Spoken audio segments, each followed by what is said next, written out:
భారతీయులకు శాశ్వత నివాసం కల్పించాలని యుఏఈ అసలు ఎందుకు ప్లాన్ చేసింది? దుబాయ్ ఆర్థిక ప్రణాళికల్లో మార్పులు చేసుకోబోతోందా? అసలు దుబాయ్లో మన వాళ్ళు ఎక్కువ మంది సెటిల్ అయితే వాళ్ళకొచ్చే లాభం ఏంటి? విదేశీయులకు ట్యాక్స్ ఫ్రీ కల్పిస్తూ దుబాయ్ అసలు ఎలా ట్రాన్స్ఫార్మ్ అవ్వాలని కోరుకుంటోంది? భారతీయ సంపన్నులు దుబాయ్లోనే సెటిల్ అవ్వడానికి ప్రధాన కారణాలేంటి? గోల్డెన్ వీసాతో దుబాయ్ ప్లాన్ చేసిన ఆర్థిక వ్యూహాత్మక లక్ష్యాలేంటి?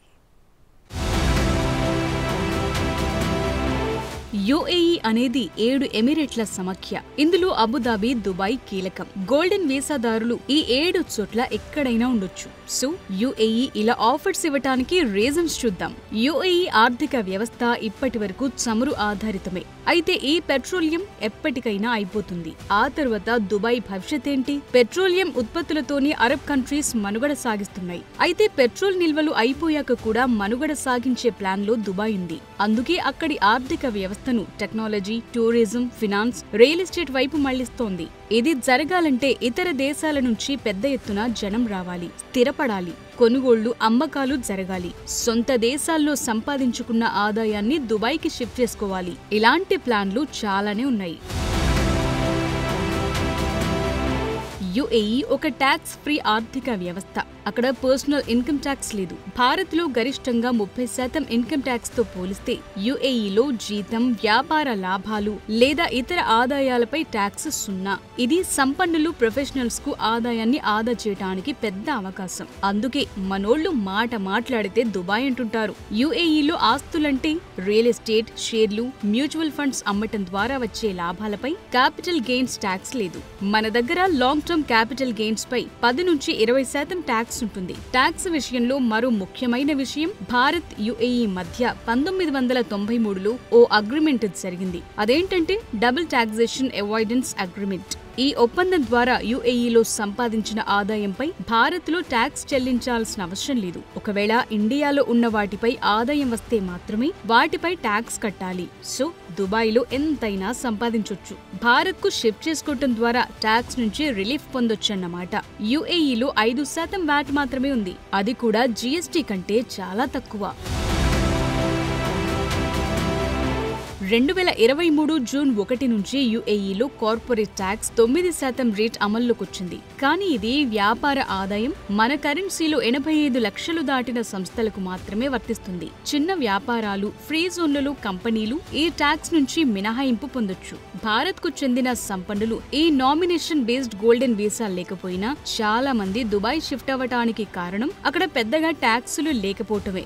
సింపుల్ గా చెప్పాలంటే భారత్ లో కోటి జీతం తీసుకునే వ్యక్తి 30% ట్యాక్స్ అంటే 30 లక్షల రూపాయల దాకా పన్ను కట్టాల్సిందే. ఎంత రిఫండ్ కు అప్లై చేసుకున్నా కట్టేది కట్టాల్సిందే. కానీ దుబాయ్ లో ఈ మొత్తం పూర్తిగా ఆదా అవుతుంది. అందుకే ఇటీవలి కాలంలో మన దగ్గర బాగా డబ్బులు సంపాదించుకున్న వాళ్ళు దుబాయ్ లో బిజినెస్ లు మొదలు పెడుతున్నారు. ఎందుకంటే దుబాయ్ లో 45 ఫ్రీ జోన్స్ ఉన్నాయి. ఇక్కడ 100% విదేశీ యాజమాన్యం, ట్యాక్స్ మినహాయింపులు, సులభమైన కంపెనీ సెటప్ సౌకర్యాలున్నాయి. దుబాయ్లో రియల్ ఎస్టేట్ మార్కెట్ చాలా ప్రాఫిటబుల్ గా ఉంది. 2023లో దుబాయ్లో 40% ఇళ్లను ఇండియన్లే కొన్నారు. ఎందుకంటే అక్కడ రెంటల్ ఆదాయం 7%గా ఉంది. ఇది భారత్లో 2.7%. పైగా దుబాయ్ ప్రపంచ దేశాలకు strategic location. Middle east, Africa, Asia మార్కెట్లకు గేట్వే. బిలియన్ కస్టమర్లతో middle east and north Africa market కు యాక్సెస్ ఉంది. ఇండియా నుంచి కేవలం 3 నుంచి 4 గంటలే ఫ్లైట్ జర్నీ. అంతేకాదు యుఏఈలో మన వాళ్లు ఇప్పటికే 35 లక్షల జనాభా ఉంది. ఇది మొత్తం జనాభాలో 27.49%. అక్కడ దీపావళి, ఈద్, క్రిస్మస్ వంటి పండుగలను ఘనంగా జరుపుకుంటారు. భారతీయ రెస్టారెంట్లు, టెంపుల్స్, కమ్యూనిటీ సెంటర్లు అందుబాటులో ఉన్నాయి. దీంతో ఇండియన్లకు ఇది సొంత దేశం అన్నట్లుగానే వాతావరణం ఉంటుంది. దుబాయ్ ఒక గ్లోబల్ టెక్ స్టార్టప్ హబ్ గా మారింది. యుఏఈ ప్రభుత్వం స్టార్టప్లకు ఫండింగ్, పార్ట్నర్షిప్లు, గ్లోబల్ మార్కెట్ యాక్సెస్ ను అందిస్తోంది. భారతీయ స్టార్టప్లు ముఖ్యంగా ఏఐ, టెక్, హెల్త్ కేర్ రంగాల్లో అక్కడ 30%తో ఉన్నాయి. యుఏఈ దిర్హం కరెన్సీ స్థిరంగా ఉంటుంది. మన రూపాయితో పోలిస్తే ఎక్కువ విలువుంది. దుబాయ్ లో ఆదాయం సంపాదించి ఇండియాకు ట్రాన్స్ఫర్ చేస్తే ఎక్స్చేంజ్ రేట్ వల్ల మంచి వాల్యూ వస్తుంది. దుబాయ్ లో ఉంటూ అక్కడి నుంచి గ్లోబల్ మార్కెట్లలో బిజినెస్ చేయటం ఈజీ. ఎందుకంటే ఇంటర్నేషనల్ ట్రాన్సాక్షన్ ట్రాన్సాక్షన్స్ పై ఆంక్షలు అక్కడ చాలా తక్కువ. అందుకే అక్కడి నుంచే బిజినెస్ చేయాలనుకుంటున్న వారికి ఈ గోల్డెన్ వీసా మరింత బెనిఫిట్ కాబోతోంది. వీటికి తోడు అక్కడ లగ్జరీ అపార్ట్మెంట్లు, విల్లాలు, షాపింగ్ మాల్స్, టాప్ రెస్టారెంట్లు, ప్రపంచ స్థాయి ఎంటర్టైన్మెంట్ ఉన్నాయి. ఇవి సంపన్నులను ఆకర్షిస్తాయి. దుబాయ్లో క్రైమ్ రేట్ చాలా తక్కువ.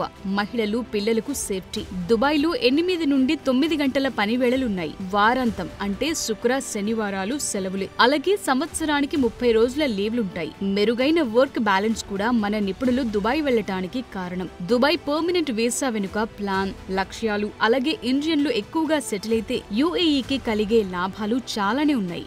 2023లో భారతదేశం నుంచి యుఏఈకి $74.6 బిలియన్ వాణిజ్యం జరిగింది. ఇందులో ఇండియన్ ఎగుమతులు $31.3 బిలియన్. ఈ ఒప్పందం భారతీయులకు దుబాయ్లో వ్యాపార అవకాశాలను పెంచింది. ఇప్పుడు గోల్డెన్ వీసాతో మరింత బెనిఫిట్ ఉండబోతోంది. తాజాగా ప్రవేశపెట్టిన నామినేషన్ ఆధారిత గోల్డెన్ వీసా పైలట్ ప్రాజెక్టు కింద ఇండియా, బంగ్లాదేశ్లను ఎంచుకున్నారు. మొదటి 3 నెలల్లో 5,000 ఇండియన్ అప్లికేషన్లు రావచ్చని అంచనా వేస్తున్నారు. దుబాయ్ తనను తాను global tech, finance, innovation hub గా మార్చుకోవాలని టార్గెట్ పెట్టుకుంది. విజన్ 2030తో ముందుకెళుతోంది. ఇది జరగాలంటే విదేశాల నుంచి టెక్ ప్రొఫెషనల్స్, వ్యవస్థాపకులు, డాక్టర్లు, క్రియేటివ్ పర్సనాలిటీస్ అవసరం. భారత్లో జనాభా ఎక్కువ, మ్యాప్ అండ్ పవన్ హ్యూమన్ రిసోర్స్ ఎక్కువ. సో మనోళ్ళని మొదట టార్గెట్ చేయడానికి కారణం ఇదే. భారతీయ సంపన్నులు, ప్రొఫెషనల్స్ దుబాయ్ వెళ్లి సెటిల్ అయితే ట్యాక్సులు పెద్దగా ఉండవు కాబట్టి అక్కడే రియల్ ఎస్టేట్, స్టార్టప్లు, టెక్ రంగాలలో పెట్టుబడులు పెడతారు. కంపెనీలను విస్తరించుకుంటారు. మరింత మంది మన వాళ్లను రప్పించుకుంటారు. దీంతో దుబాయ్ ఆర్థిక వృద్ధికి బెనిఫిట్ అవుతుంది. 2015 నుండి 2021 మధ్య ఇండియన్లు దుబాయ్ రియల్ ఎస్టేట్ లో 1.94 లక్షల కోట్ల పెట్టుబడి పెట్టారు. ఈ గోల్డెన్ వీసాతో అది మరింత పెరుగుతుంది. సిలికాన్ వ్యాలీ లేదా సింగపూర్ వంటి గ్లోబల్ టాలెంట్ హబ్ గా మార్చుకోవాలని దుబాయ్ కోరుకుంటోంది. భారతీయ tech professionals, AI, data science, software, డాక్టర్లు, క్రియేటివ్ వ్యక్తులతో ఈ లక్ష్యం సాధ్యమవుతుంది. అందుకే పర్మనెంట్ సెటిల్మెంట్ అంటూ గోల్డెన్ వీసాను దుబాయ్ తీసుకొచ్చింది. తెర వెనుక వ్యూహం ఇదే. యుఏఈ జనాభాలో 88% విదేశీయులే, కేవలం 12% స్థానికులు.